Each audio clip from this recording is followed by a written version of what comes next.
अच्छा लगेगा। बिल्कुल, छुट्टी में मेरा ख्वाब है, ऐसे ख्वाब देखने में क्या जाता है।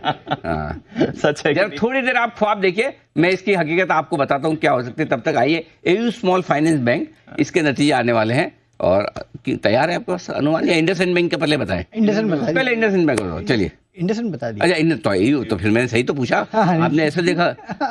हाँ नहीं चलेगा। हाँ, जी। तो AU small finance bank numbers ठीक ठाक रहेंगे अनिल जी। अब इसमें दो चीज नजर रखनी है। एक तो वो जो इन्होंने फिनकेयर स्मॉल फाइनेंस बैंक का अधिग्रहण किया था, उसकी इफेक्टिव डेट वैसे तो 1 अप्रैल थी, लेकिन अगर रिजल्ट्स में वो आता है, जो कि आना तो नहीं चाहिए आइडियली, अगर आता है तो नंबर्स शायद आपको थोड़े इधर उधर देखने मिल सकते हैं।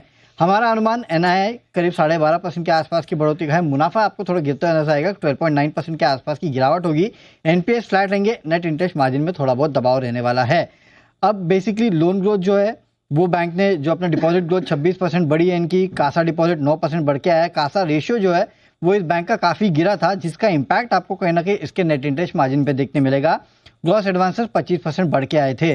अब इस बैंक में स्लिपेजेस और बैंक की जो प्रोविजनिंग है, काफी रिपोर्ट से मान के चल रही है कि शायद आपको वहां पे बढ़ोतरी देखने मिलेगी, और इसके लिए शायद आपको जो प्रॉफिटेबिलिटी है उसमें उतनी बढ़त नहीं देखने मिले। इनफैक्ट प्रॉफिट जो है उसके वजह से गिर सकते हैं।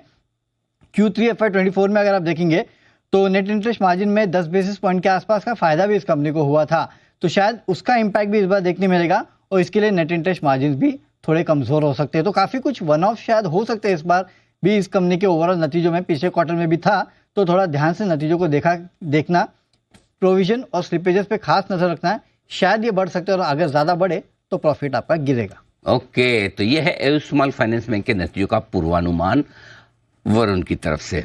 आइए